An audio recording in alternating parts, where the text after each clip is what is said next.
The journey through emotional pain, inner fragmentation, and spiritual awakening ultimately reveals a profound truth. True healing and freedom come not from resisting our experience, but from meeting it with awareness, acceptance, and compassion. Emotional pain often repeats itself when we suppress or judge it, but awareness becomes the first step toward breaking that cycle. By accepting ourselves without judgment, we begin to reclaim the parts of us we once rejected. Inner integration follows, weaving together the fragmented pieces into a more whole, authentic self. Deepen in this inner work, we transcend the limitations of ego and old identity, discovering a presence within us that is far more spacious and free. In that space, we realize that freedom is not found in control, but in letting go of attachment, fear, and the need for things to be a certain way. This is the spiritual principle that liberates us. A return to what is already whole within, where peace is no longer something to chase, but something to remember. There comes a time in every person's life when they wonder, why does this keep happening to me? The faces change, the places shift, but the pain feels eerily familiar. It's not a coincidence. It's a cycle. But what if I told you this cycle can be broken? Not by force, not by denial, but by a spiritual principle so simple yet so powerful, it can reset the very rhythm of your life. Emotional pain is often cyclical because it is rooted in patterns that repeat themselves in our thoughts, behaviors, and relationships. These patterns typically begin early in life, often shaped by family dynamics, cultural conditioning, or past experiences that left strong emotional imprints. So, when pain goes unresolved, when it isn't acknowledged, processed, or integrated, it doesn't simply disappear. Instead, it embeds itself in the subconscious mind, quietly influencing how we interpret events and respond to challenges. Because these patterns operate beneath our conscious awareness, we find ourselves in situations that feel familiar, as if life is looping us back to the same emotional place we've been before. This repetition is not random. It often emerges from deep emotional wounds that remain unhealed. For example, someone who felt abandoned as a child might repeatedly feel rejected in adult relationships. Even when the circumstances are different, the core emotional wound, abandonment, still colors their perception. They might misinterpret neutral events as rejections or unconsciously seek out people who are emotionally unavailable, which then confirms the very pain they are trying to avoid. This is one way the cycle continues. A person unknowingly recreates the conditions of their original wound because those patterns are familiar. Pain, while uncomfortable, can feel strangely safe if it's what we've always known. Another reason emotional pain is cyclical is because of how the brain processes trauma and emotion. Neuroscience shows that when we experience strong emotional events, especially painful or traumatic ones, the brain encodes those memories with a high emotional charge. These memories can get us stuck in the body-mind system and easily reactivated by similar stimuli. Even if we're not consciously thinking about a past experience, a smell, sound, phrase, or even a tone of voice can trigger the emotional memory associated with it. When this happens, we may suddenly feel overwhelmed, anxious, or angry without fully understanding why. Our reactions are disproportionate because the past is being layered over the present. The body also plays a role in this cycle. Emotional pain that is not expressed gets stored in the body, particularly in the nervous system and muscle memory. Over time, this can manifest as chronic tension, fatigue, digestive issues, or even illness. The body remembers what the mind forgets. That's why certain places, people, or situations can provoke a visceral emotional response even when we think we've moved on. The body keeps track of unfinished emotional business and continues to alert us until the pain is acknowledged and released. Another factor that reinforces the cycle of emotional pain is the mind's tendency to create narratives. Humans are meaning makers.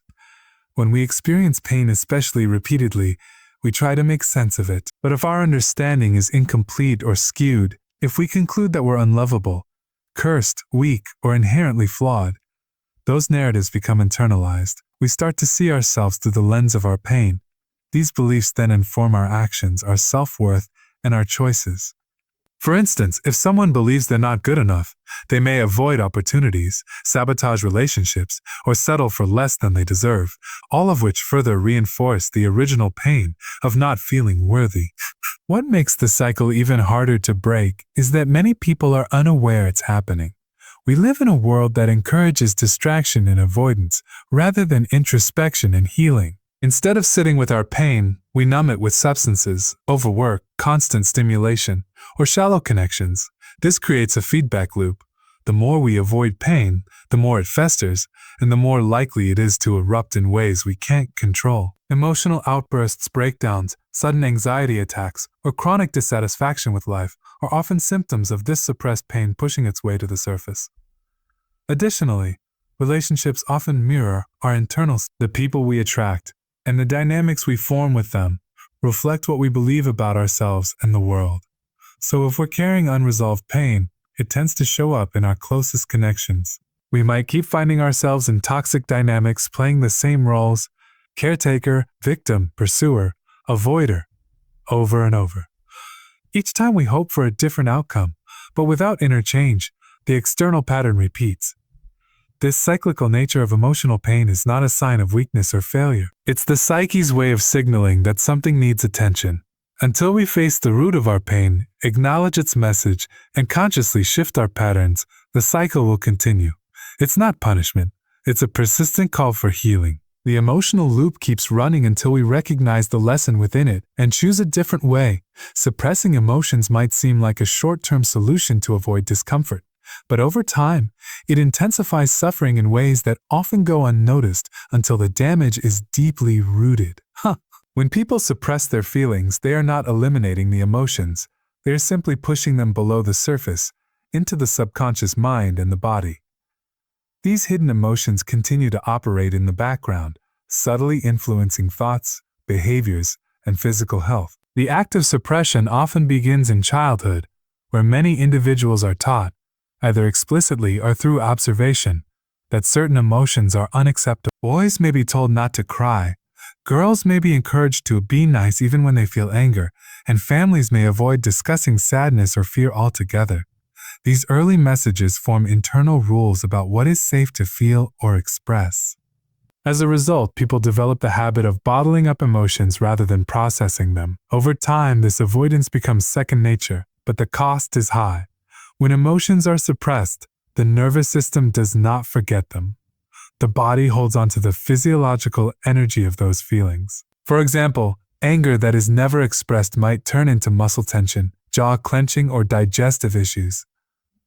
Anxiety that is never acknowledged can result in chronic fatigue, insomnia, or skin problems. The body literally becomes a container for the emotions the mind refuses to process. This is not just metaphorical.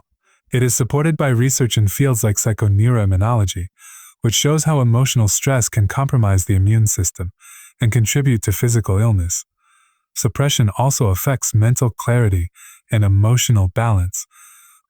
When someone is constantly working to keep their emotions down, it consumes psychological energy. This often leads to irritability, poor concentration, and emotional numbness. Many people who suppress their emotions report feeling detached from themselves or disconnected from others. It's not that they don't care, it's that their emotional system is overloaded and shut down in self-defense.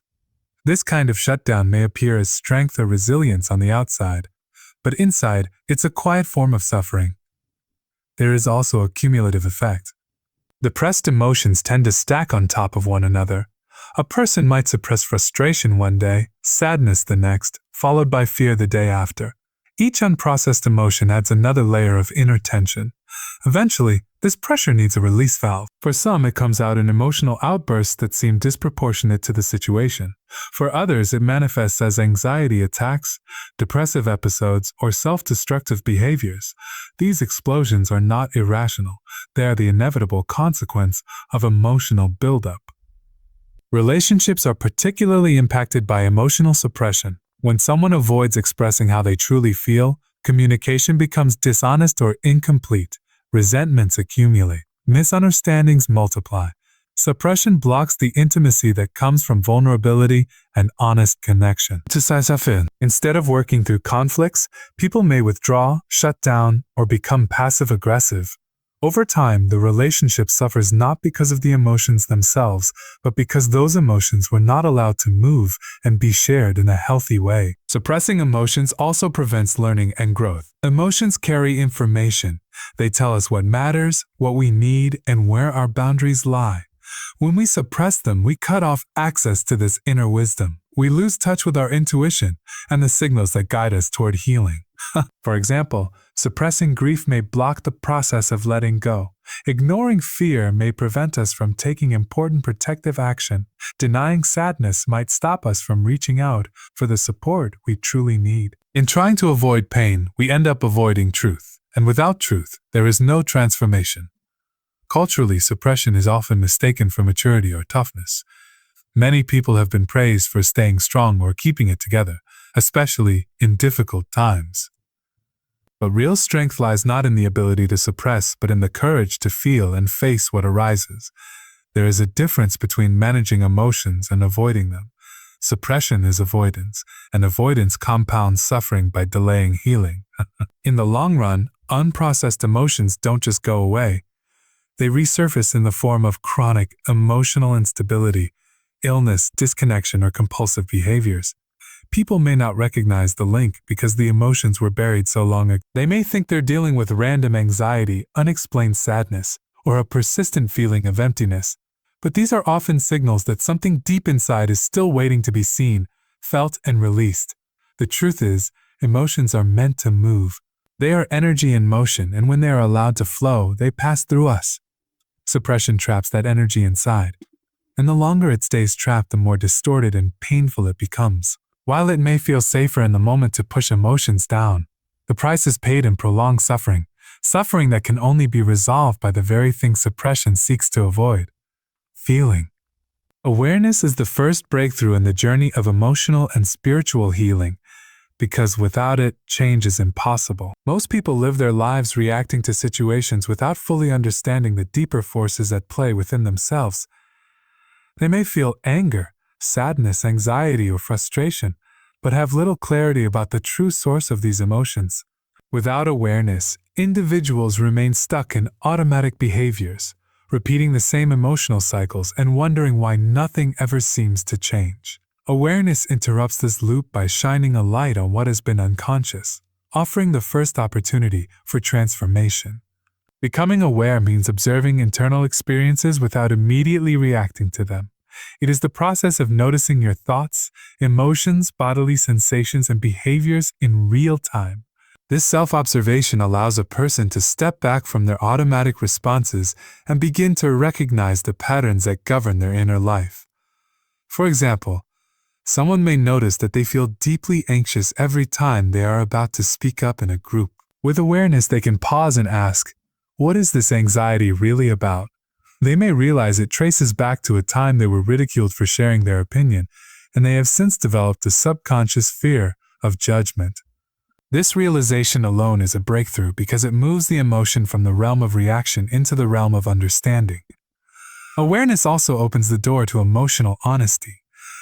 People often lie to themselves without even realizing it. They may pretend to be happy, deny that they're hurt, or claim that something doesn't bother them, when in truth it deeply does.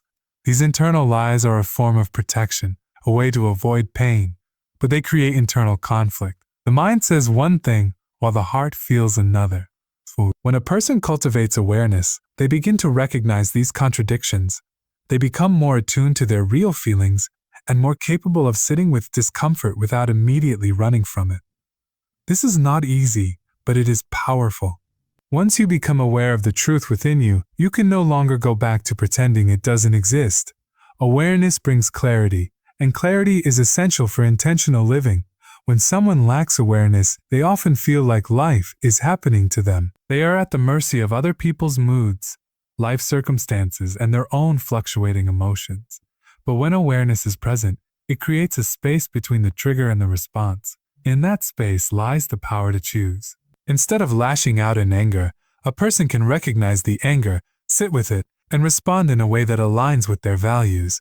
Instead of numbing sadness with distractions, they can allow themselves to feel it and inquire into what it needs. This capacity to pause and choose is the foundation of emotional freedom. Another aspect of awareness is the recognition of patterns. Many people live out the same emotional experiences repeatedly because they haven't yet become aware of the underlying script they're following. For instance, a person may continually attract partners who are emotionally unavailable, or they may always find themselves over-giving in relationships and feeling resentful. Awareness allows them to see that these patterns are not random. They are shaped by beliefs, fears, and wounds from the past. With awareness, the person can begin to question those beliefs. Why do I think I have to earn love by overextending myself? Or why do I tolerate emotional distance in relationships? This kind of self-inquiry is only possible when awareness is active and curious. Awareness also softens judgment. When people become aware of their inner world, they often discover pain, insecurity, and fear that they didn't know was there. At first, this can feel overwhelming, but over time, it leads to a deeper compassion for oneself. Instead of criticizing themselves for being too emotional or not strong enough, they start to understand why they are the way they are. They see the younger parts of themselves that are still hurting or afraid. This understanding cultivates gentleness and patience, which are essential for healing. In a spiritual context, awareness is the recognition that you are not your thoughts or emotions. You're the one who observes them. This subtle but profound shift changes everything.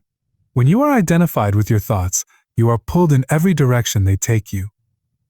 But when you become the witness to your inner experience, you create a sense of spaciousness. Emotions can rise and fall, but they do not define you. Thoughts can come and go, but they do not control you. In this space of pure awareness, there is peace, there is presence, and most importantly, there is choice. This is why awareness is considered the first breakthrough. It doesn't solve everything, but it creates the conditions for everything to change. It is the light that begins to illuminate the darkness, the first breath of clarity after long confusion, and the foundation upon which healing, growth, and transformation are built. Acceptance without judgment is a foundational principle in emotional healing, spiritual growth, and self-awareness. It means allowing your thoughts, feelings, and experiences to exist as they are, without labeling them as good or bad, right or wrong. This approach is not about passivity or indifference. It is about creating space within yourself to witness what is present without the need to control, deny, or suppress it. Many people are in constant internal battles, trying to push away parts of themselves they deem unacceptable. These battles often intensify suffering rather than resolve it. Acceptance without judgment, on the other hand, invites a new relationship with yourself, one based on compassion, curiosity, and honesty. When emotions arise, especially the painful or uncomfortable ones like anger, fear, jealousy, or grief, the mind often reacts with resistance. It says things like, "I shouldn't feel this way," or "this is wrong," or "what's wrong with me?"